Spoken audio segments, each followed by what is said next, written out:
Представляете, это все колоритная Турция. У меня такое чувство, как будто я побывал на другой планете. Давайте сейчас я включу что-нибудь повеселее. Думаю, вот так лучше. Так вот, это не другая планета, и это не Майами или Гавайи. Все это попсовая Турция, куда принято ездить русскоговорящим туристам. А неземную красоту, которую вы видели в начале, вы обязательно увидите в полном объеме и на протяжении всего выпуска. Это я вам гарантирую. Один раз попробовать в жизни, такое точно стоит. Но сперва пройдемся по наиболее туристическим важным городам Турции. По шумному и одновременно колоритному Стамбулу и, прости господи, Анталии. Это займет немного времени, но не включить эти города в список я не мог, потому что это важно. Я уверен, что большой процент людей, смотрящих этот выпуск, были в этих городах. А возможно, это был даже и ты. 100% в Анталии, ну как же без нее. Бывшая столица Османской империи Стамбул, а на тот момент Константинополь, никого не оставит равнодушным. Ведь как ни крути, здесь настоящая Турция, со всевозможным колоритом. Друзья, я вынужден вам признаться, что в Турции я уже был, а конкретно в Стамбуле несколько раз. Но я не ходил здесь по земле, не гулял по городу, я просто проходил на военном корабле. Это было в 2016 году, я служил на флоте, и мы ходили в Сирию несколько раз. И мне приходилось проходить прям вдоль Босфора. Кстати, в той стороне плывет уже какой-то огромный корабль. Также и я со своей командой ходил по Босфору. И я в тот раз себе сказал, что я обязательно сюда вернусь, в том числе и в Стамбул. Пожалуй, и начну этот выпуск со Стамбула.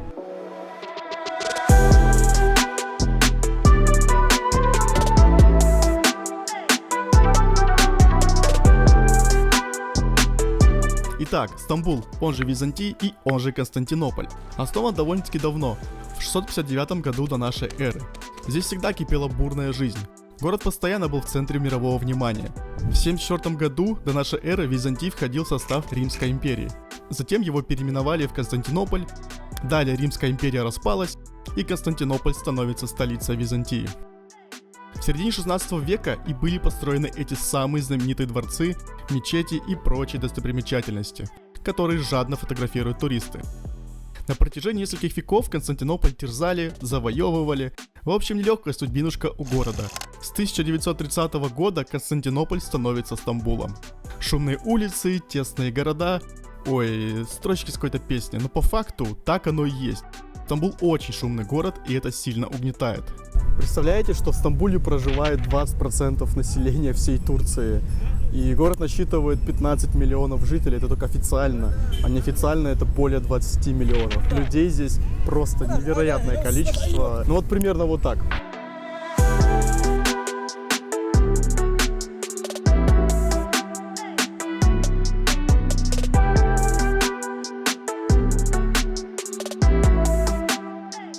Вообще нету никакого порядка, люди переходят по пешеходному переходу, когда горит красный, машины едут, когда есть зеленый. То есть вообще какой-то ад, полный ад. И вообще сложно по Стамбулу передвигаться. Во-первых, много людей, во-вторых, никто никому не уступает. Это, конечно, жесть.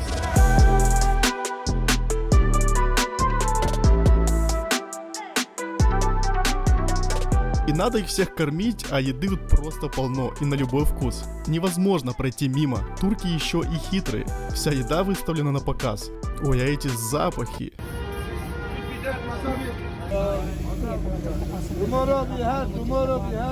Просто невозможно ходить, потому что кругом очень много еды. То есть посмотрите, прямо вот здесь можно наблюдать различные сладости.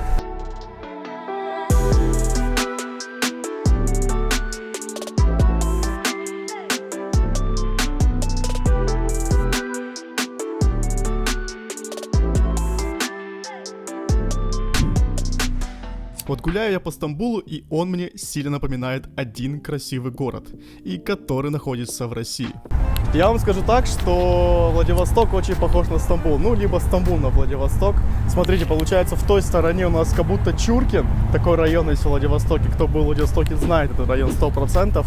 А в той стороне находится мост, а слева от меня находится уже центр. И прям очень схожи, прям очень похожи. А вот смотрите, это пролив в Владивостоке. Правда, он гораздо меньше, всего 800 метров. Но не такой продолжительный, как в Стамбуле. И только в 2012 году в Владивостоке через пролив построили мост. Первооткрыватели Владивостока, не стесняясь, назвали пролив Босфором. Правда, Босфор восточный, если официально. В Стамбуле Босфор является самым узким межконтинентальным проливом в мире. В Владивостоке всего 2 моста, а вот в Стамбуле 3, но по значимости и по масштабности, конечно же, уступает Владивостокский. Наша взяла. Кстати, помните, я недавно говорил о том, как я проходил на корабле среди Стамбула? Так вот, именно с борта корабля я наблюдал всю эту красоту. Я помню те моменты, когда я служил в 2016 году, и наш корабль проходил через Босфор. То есть мы оттуда, можно сказать, плыли, вот, и выходили в открытое море именно туда. И получается, что у меня было 8 ходок, и я ходил туда-обратно по несколько раз и наблюдал за Стамбулом именно с воды. А сейчас я наблюдаю за Стамбулом с земли. И это невероятное чувство. Вот спустя 6 лет я попал именно сюда. И в тот момент я себе сказал, что я обязательно сюда когда-нибудь приеду. И вот я здесь, в прекрасном Стамбуле. Но не совсем прекрасно. Весь центр забит рынками, первое впечатление – рынки, рынки, рынки. Какой-то круговорот продаж. В Стамбуле можно в каждом районе найти все, что угодно. И при этом в самом центре. Обычно в Стамбуле рынки разделены на целые кварталы. Вы можете забрести на улицу, где продают только электрику или только инструменты. Про вещевые рынки все понятно, они тут понатыканы буквально везде. Ладно бы они выглядели достойно, но большинство из них это ширпотреб. Но признаюсь, некоторые из них максимально колоритные.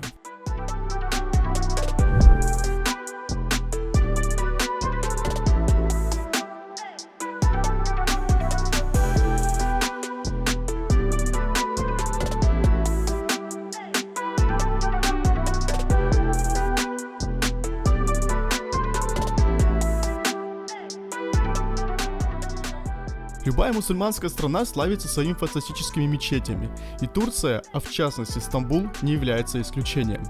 Здесь их много, я помню те времена, когда ходил на корабле по Босфору и буквально считал их количество. Но это невозможно, ведь их 3362 мечети. В голове не укладывается. Особенно мне пригляделась одна большущая мечеть. Ее название Айя София, которая основана в 324 году, а строили ее целых 5 лет. С 532 по 537 годы. И внутри она, конечно, впечатляет, но я бы не сказал, что нечто особенное.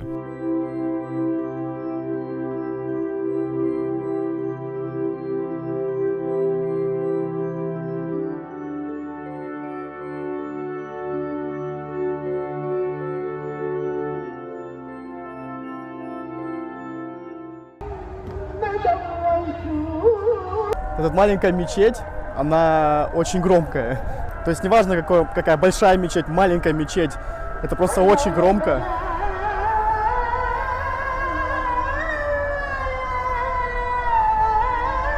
В Стамбуле есть классные общественные пространства, набережные, но их не так много, как хотелось.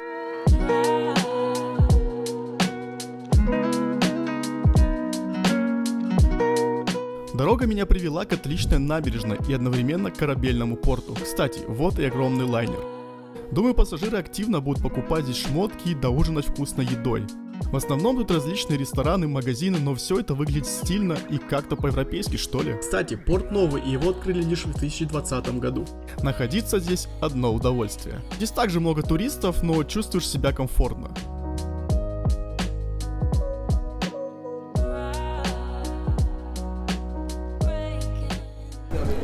Хожу здесь и прям очень достойно, что удивительно. Кого-то попадаешь куда-нибудь в Европу, не знаю, в Финляндию, либо в Швейцарию, прям очень удивительно.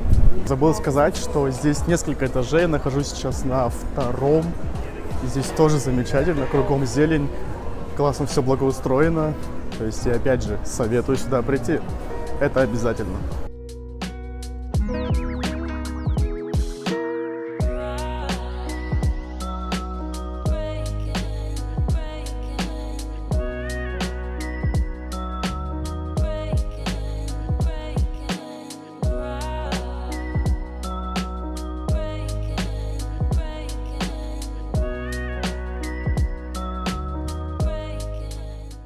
Друзья, не поверите, я слетал в Турцию за 7 тысяч туда и обратно. Я просто зашел на сайт Tickets.ru, заказал там билеты. Они оказались очень дешевыми, в том числе это, можно сказать, ЖД-билеты, страховку. В общем, советую, просто заходите по ссылке и покупаете билеты. Все просто. Ссылка будет, конечно же, в описании. Вау, смотрите, я нашел более-менее какой-то райончик, улицу, которая выглядит по-европейски. Здесь очень мало людей.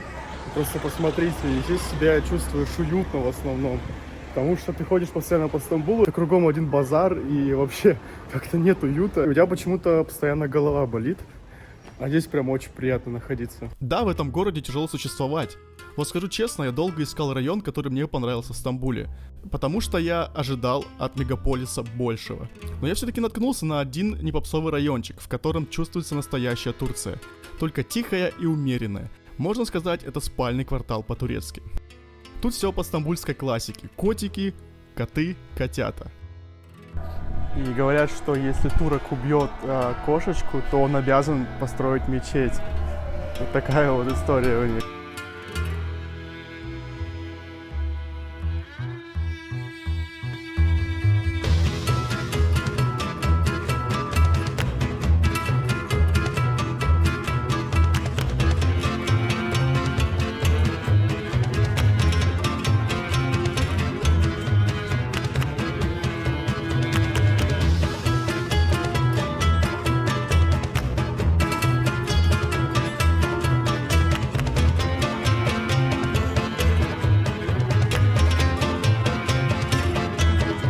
Очень странно, я до сих пор еще не встретил туристов. И на самом деле это место впечатляет. И ворона или сорока каркает, задолбала уже. Ну и турецкую бедность никто не отменял.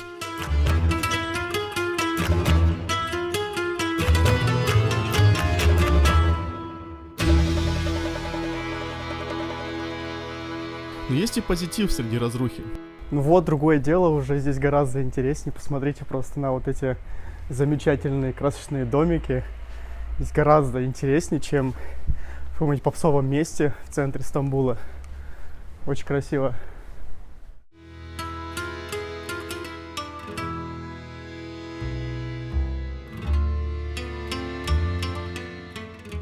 И я скажу вам так, что здесь на порядок интереснее гулять, чем по попсовым местам около Галатской башни. В принципе, в общем, достаточно интересно. Так что приходите обязательно.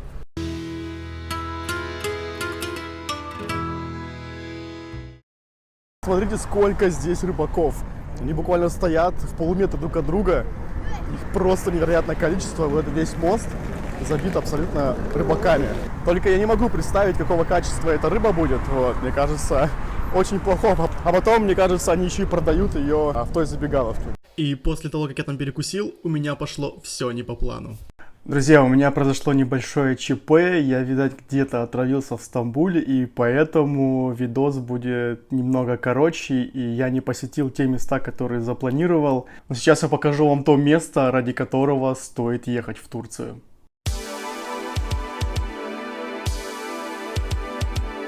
И тут должна появиться красивая надпись, но подождите. Чуть не забыл, я же должен вам буквально в 3 минутах рассказать про Анталию.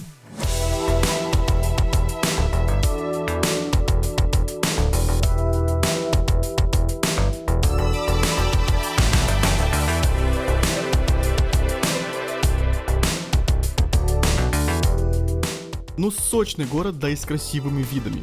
Я-то думал, что здесь кроме рынков и пляжа ничего не будет. Я, конечно, не был на Гавайях, но пару кадров видел.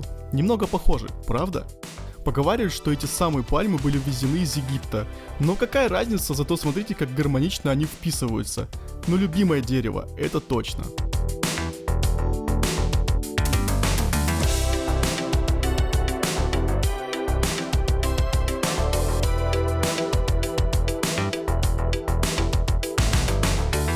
Анталия делится на 2 стороны. Там, где живут туристы у моря, которые и приезжают по пакетным турам, и сам центр города с исторической частью. Да, представляете, она тут есть. И на удивление историческая часть совсем неплоха. Хоть здесь и сплошной рынок. Вот вы 100% не знали, что Анталия была основана в 200 году до нашей эры. Ну а теперь несколько красивых кадров.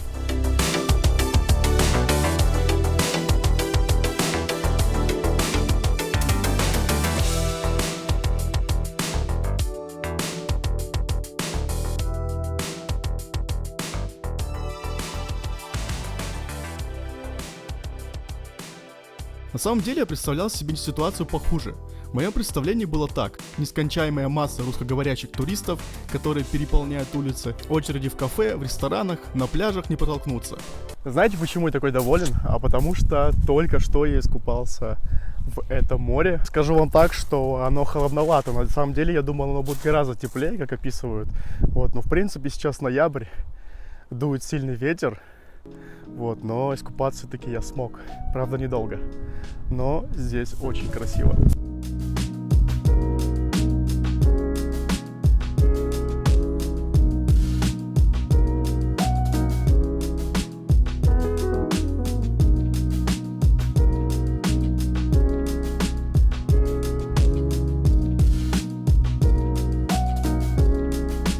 Кто ни разу не был в Анталии, наверное, думает, что море находится прямо в центре города, то есть пляжи, где можно покупаться. Но по факту это не так. До пляжа галечного идти примерно час. Здесь херна нет песка. Здесь просто нет песка. Да, Анталия, конечно, это супер попсовое место, и сюда едут очень много людей, только вдумайтесь, в 2014 году Анталию посетило 12,5 миллионов человек. И как вы думаете, половина, кто это был? Конечно же, русские. Русских здесь очень много. Но не так много, как сейчас, в ноябре. Вот вам пустующий пляж, купается несколько человек и все. И при этом не только русские. Сама набережная пустая, практически никого нет. Несколько русских катаются на велосипедах, бары и рестораны печально ждут посетителей. Но никто не приходит. В общем, Анталия это не совсем плохое место, а вот теперь то, ради чего и стоит ехать в Турцию. Ну, наконец-то.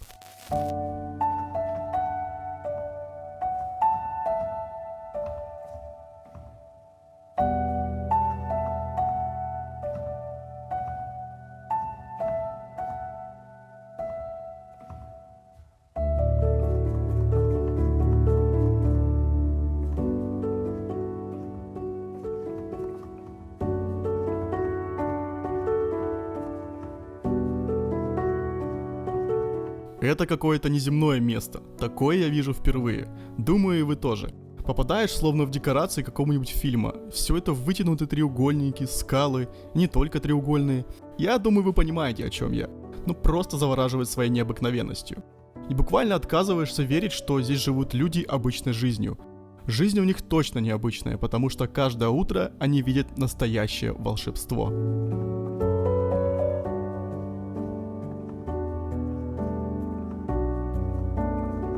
Все это долина под названием Каппадокия.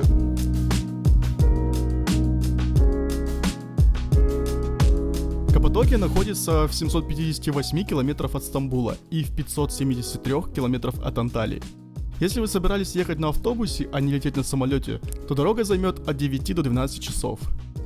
Эта долина начала обустраиваться людьми в 1 веке до нашей эры. Вся эта красота занесена в список ЮНЕСКО. Область не имеет выхода к морю, но омывается реками. Первые поселения образовались очень давно, в 5 тысячелетии до нашей эры. Каппадокия до сих пор становится местом посещения паломников. Местные рыли подземные дома, жили в пещерах, ходили в пещерные монастыри. Кстати, в один из них заселился и я, правда не в монастырь, а в отель. Я реально буду жить в пещере, то есть смотрите, здесь какие-то ковры навешаны, какой потолок, посмотрите просто, это реально настоящая пещера, вот, в которых, мне кажется, жили еще несколько лет назад. Это просто невероятно, просто посмотрите на эти детали, здесь можно посидеть, кайф. И это все стоит 1300 рублей всего лишь. А это уже душевая, тоже смотрите, какой потолок, просто невероятный, класс. Видели, это просто что-то невероятное. И самое, что впечатляющее, это все создала природа. Природа здесь сыграла главную роль, но очень давно, 600 миллионов лет назад. Так называемые вулканические туфы долго обдувались ветром, и все это под соусом дождя. В этом случае были источены вулканические туфы, которые намного мягче камня и легче поддаются эрозии. Допустим, вот дом, да? Это прям туф, он прям рассыпается, смотрите. Даже когда едешь по самой долине, то замечаешь яркие краски необыкновенной природы. Американщина какая-то.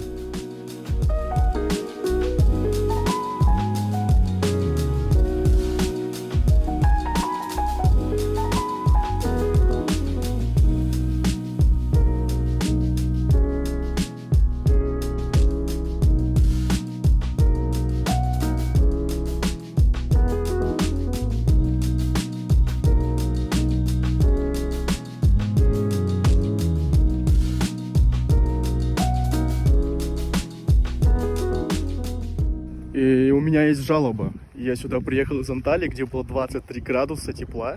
Сюда я приехал, здесь 3-5 градуса тепла. То есть, соответственно, здесь холодно. Я хожу в худи, в футболке и в куртке. Почему-то вот именно такая разница. Сейчас ноябрь. Я поселился в городке, а точнее в деревне Гёреме. Это самый популярный город в Каппадокии, а точнее национальный парк. Он находится в самом центре долины, именно все туристы и едут сюда. Здесь сплошь отели, магазинчики с сувенирами, но все это выглядит максимально колоритно среди каменных столбов.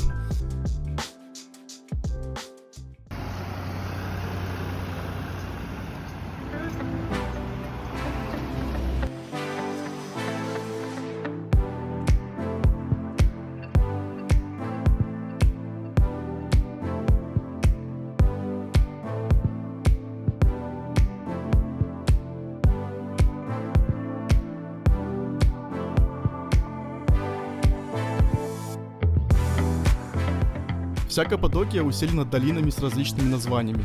И вот я и пришел к одной очень интересной и особенной, от посещения которой совсем не хочется смеяться. Что-то мне оно напоминает.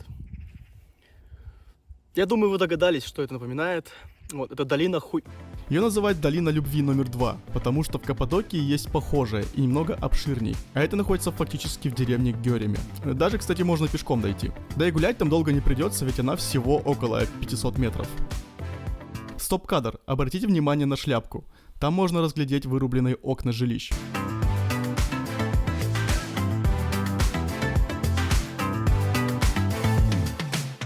Вы видите все сами. Вот. На самом деле здесь прикольно гулять. Вот, среди этих больших писюнов. Здесь практически вообще нет туристов. То есть я за всю мою прогулку видел только 2 человек. Вот, и правда уже вечер, наверное, все сидят по барам. Вот, ну а так здесь прикольно, тихо, спокойно. И это прямо около города, что не менее важно. Ну что, друзья, город мы посмотрели, лайки под видео, конечно же, поставили, комментарии настрочили. И теперь стоит вам показать наконец-таки то, ради чего стоит ехать именно в Каппадокию. Прямо из отеля в 6 утра меня выдернул небольшой автобус с несколькими туристами, и нас повезли на летное поле. По пути встречались шары, которые уже были готовы взлететь. Еще не было рассвета, и из-за темноты они светились будто светлячки в поле. Пока мы ехали, воздушные шары встречались везде, такое чувство, что их сотни. Я не предполагал, что их будет настолько много. По приезду я понял, что мне повезло, потому что наш шар не был готов к полету. Его только что разложили и даже не начали надувать. Просто летное поле, огромное количество воздушных шаров. Это какая-то сказка просто. Там взлетают, тут взлетают. Блин, просто невероятно, я вам скажу так. Блин, очень круто. И из-за любопытства я начал наблюдать за процессом. Полотно начали разматывать, все приборы уже были подключены, корзина 20 человек тоже прикреплена. По сути, его привезли уже в готовом состоянии. Размотали полотно, включили саму газовую горелку с огнем, и шар потихоньку начал надуваться. Размещение должно быть поровну, равновесие все-таки. Небольшой веселый инструктаж, пару шуток на английском, и мы потихоньку взмыли в небо. Ну а тут уже комментарии совершенно не нужны.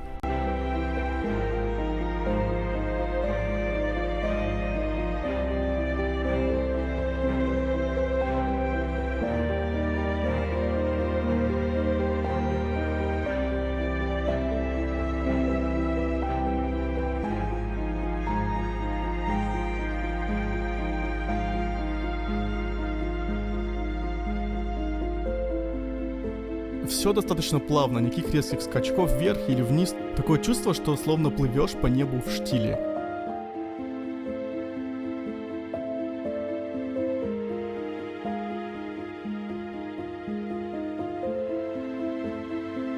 У меня не было такого страха, скорее всего из-за того, что кругом абсолютная красота.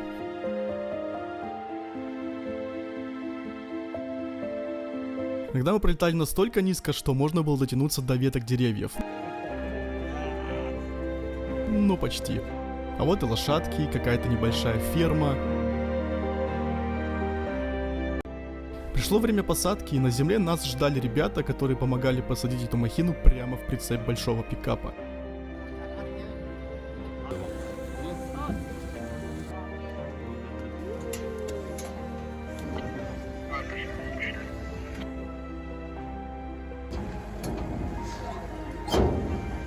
Всем налили безалкогольного шампанского, прочитали какую-то речь.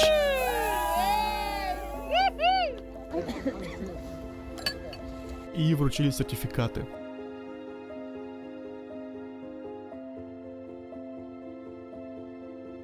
Ну, ребята, это просто что-то незабываемое.